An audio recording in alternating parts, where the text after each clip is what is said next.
we're just going through the desert road now. Says that there is 247 kilometers to go. This seems to be what YouTubers do when they are on these Tesla trips. They quote figures and stats much like this. Great to see the New Zealand police out and about on our roads. Even better to hear them before I see them. It's telling me that even though when we started there was plenty of kilometers to go, there is definitely not. There's another policeman or woman or person, and it's telling me that I don't really have enough kilometers left. So that's cool. I can charge up. We're not afraid of charging. So we're going to stop now because it's probably best not to film while you're driving. Oh, the police station, so that's good. Welcome, we made it to Wellington.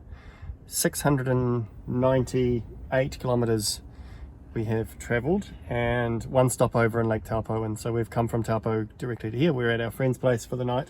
It's I don't know, 4 o'clock, 4:30.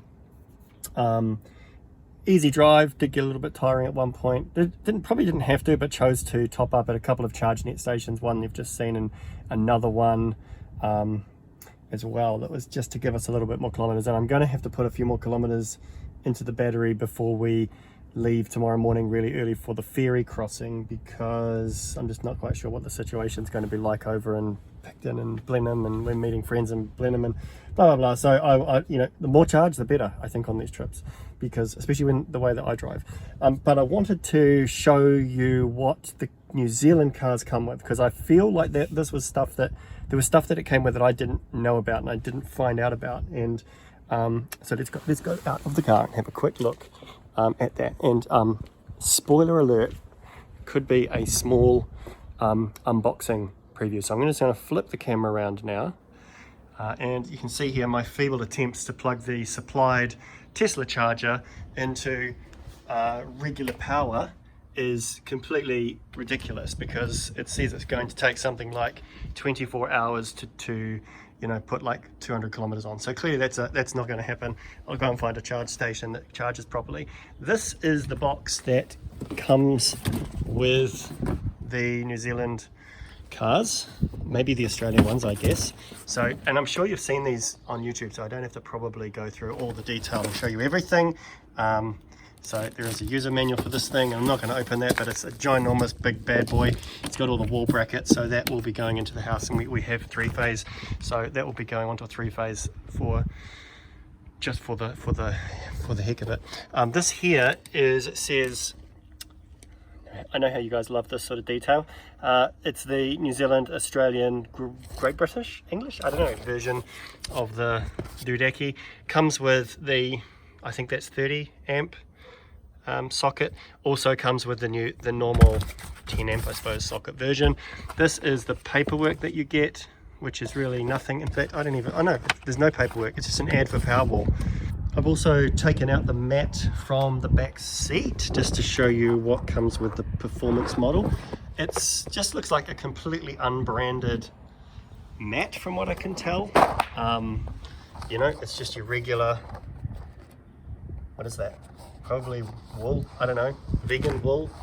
But there's no kind of Tesla logos or anything like that. It looks bluey color here. It's not, it's kind of gray, it's blue gray. And that's the one out of the back seat. And the ones in the front, I mean, hey, the front mats, how exciting can they get? But there they go. So they've got some kind of sticky stuff under the back that makes them hold in there. And it was pretty exciting to see that they came with. So it saves me jumping on AliExpress. The squeaks and the rattling that I think I mentioned that are in the door, they seem to come and go. So I'm not sure what is causing that, and it seems to be different on different road surfaces. So we'll keep an eye out for that. The other thing, windscreen wipers. We did have a little period where the wipers were trying to operate, and yeah, that is a little bit hit and miss as to how successful that is, and it's definitely very fiddly to try and turn those things on when you're driving, as others have said this, so I don't know what they will do to sort that out, but it feels dangerous when you get enough rain, or perhaps when a truck goes past, splashes, and then the wipers don't kick in. That's no good. I spent more time today with the autopilot, or self-steer, self-drive, whatever you call it. This has got the full self-drive package. to try and see whether, see if that's getting better with time. Maybe it's learning, but turns out no, not at all. It's still just as terrifying as it was the day I first tried using it, which was yesterday.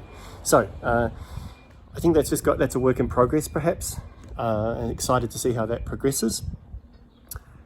Other than that, charge stations, there are plenty of charge stations in New Zealand around the place to recharge these things, although they're never in very good locations. You always end up going somewhere and then having to walk to try and find a cap. You don't end up going to the same sort of food places you'd probably go to if you had a petrol car, because you can just drive right to the door of somewhere. So here you kind of end up in a supermarket somewhere, and then maybe you end up walking. Did bump into a guy at the Taupo supercharger, Model X owner, so hi to you if you are looking and seeing this. He had one of these on order for his wife, so he was coming to have a look.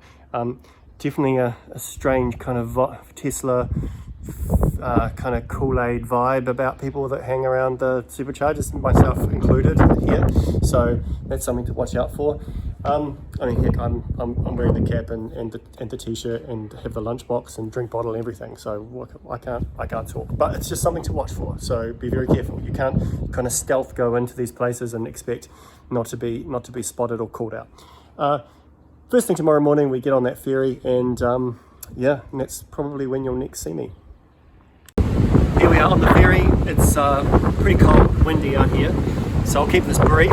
Successful boarding of the car, and it's now on the way to Picton, which is exciting. We've probably got an hour and a half to go.